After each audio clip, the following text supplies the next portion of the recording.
Homework question मैं आपको देना चाहता हूं, ये इसको दो पार्ट में कर देते हैं। पहले क्वेश्चन को पढ़ लीजिए। A disc of mass 1 kg and radius 1 metre is standing on rough horizontal surface. A horizontal force of 3 newton starts acting applied at the center at time t is equal to 0 and the disc begins to roll without sliding।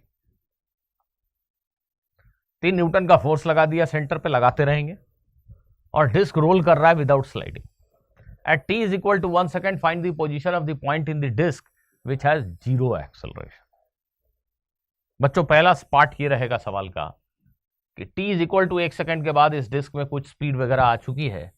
सबसे पहले आप ये सोच के बताओ, ये अभी सोच के बताओ कि अगर मैं इस डिस्क को, ये डिस्क ऐसे चल रही है, इस डिस्क को ऐसे 4 क्वाड्रेंट में बांट दूं, 4 हिस्सों में बांट दूं, तो वो पॉइंट जिसका एक्सेलरेशन इस वक्त 0 है, t is equal to 1 second पे कुछ स्पीड है, कुछ ओमेगा है, इस टाइम पे डिस्क में कोई एक पॉइंट है जिसका एक्सेलरेशन 0 है। वो पॉइंट जिसका एक्सेलरेशन 0 है वो इस क्वाड्रेंट में यहां कहीं है, इस क्वाड्रेंट में यहां कहीं है, इस क्वाड्रेंट में कहीं है, या इस क्वाड्रेंट में कहीं है। पहले आप मेरे इस क्वेश्चन का आंसर दीजिए। इन चारों में से किस क्वाड्रेंट में वो पॉइंट है जिसका एक्सेलरेशन 0 हो सकता है। उसके बाद क्वेश्चन में कहा गया है कि उस पॉइंट की लोकेशन को बताना है। मैं पहले सिंपल वाला जो है मैं उसका आंसर देता हूं, बाकी आप कीजिएगा। नेचुरली वो पॉइंट यहां कहीं होगा। उस पॉइंट का एक्सेलरेशन हम कैसे सोचेंगे? इस समय अगर सेंटर का एक्सेलरेशन a है, वो आप लिख सकते हैं।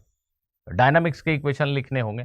प्योर रोलिंग के लिए force is equal to M A, torque is equal to I alpha लिखिए, alpha is equal to A by R लिखिए, सिंप्लीफाई कीजिए, आपको f के टर्म्स में, f गिवन नंबर है, एक्सेलरेशन मिल जाएगा। तो आपको पता है कि डिस्क के सेंटर का एक्सेलरेशन क्या है, आपको एंगुलर एक्सेलरेशन अल्फा भी पता है। 1 सेकेंड के बाद इसकी एंगुलर स्पीड क्या है वो भी आप कैलकुलेट कर सकते हैं। तो आपको डिस्क का अल्फा पता है, इस वक्त डिस्क का ओमेगा पता है, सेंटर का एक्सेलरेशन ए पता है।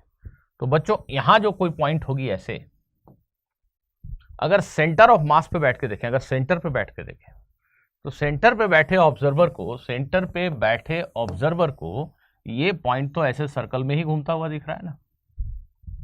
ये पीले वाले सर्कल को सिर्फ ड्रॉ कर रहा हूं।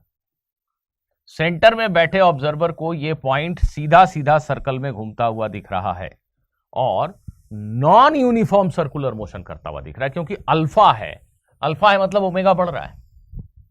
तो सेंटर में बैठे आदमी को ये पॉइंट बढ़ती हुई रफ्तार से इस आर रेडियस के सर्कल में घूमता हुआ दिख रहा है। तो सेंटर में बैठे ऑब्जर्वर के लिए अगर आप पूछेंगे इसका एक्सेलरेशन बताओ, तो बोलेगा 2 टुकड़े। एक रेडियल एक्सेलरेशन है ओमेगा स्क्वायर आर, इस वक्त का ओमेगा पता है तो ओमेगा स्क्वायर आर पता है, और एक टेंजेंशियल एक्सेलरेशन है alpha r, r alpha. Centre of mass पे यहां कोई ऑब्जर्वर बैठा है तो उसको इस पॉइंट का एक्सेलरेशन ओमेगा स्क्वायर आर इधर और आर अल्फा इधर दिखाई देगा। ठीक, ये जो सेंटर में बैठे ऑब्जर्वर के लिए। ग्राउंड के रेस्पेक्ट में अगर हम इस पॉइंट का एक्सेलरेशन लिखेंगे, कैसे लिखेंगे? सेंटर के रेस्पेक्ट में लिख लिया, अब उसमें सेंटर का एक्सेलरेशन जोड़ दीजिए।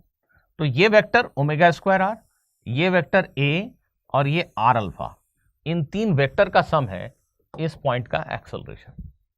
और आप देख सकते हैं कि ये 2 वेक्टर, ये वेक्टर, ये वेक्टर, इनका रिजल्टेंट अगर हॉरिजॉन्टल इधर हो गया इसके a के इक्वल, तो इस पॉइंट का एक्सेलरेशन 0 हो जाएगा। तो जो आपसे क्वेश्चन में पूछा गया है कि वो कौन सा पॉइंट है जिसका एक्सेलरेशन 0 है, तो उसका आंसर आपको कुछ इस लैंग्वेज में देना है कि वो पॉइंट यहां पे है, at a distance r from centre at an angle theta with this vertical line लेटर से। तो आपको r और थीटा बताना है to fix the position of that point. तो अब आप खुद से इस क्वेश्चन को ट्राई कीजिए, आराम से सॉल्व जरूर कीजिएगा। चलिए मिलते हैं अगले वीडियो में कुछ और इंटरेस्टिंग क्वेश्चंस के साथ। सी यू।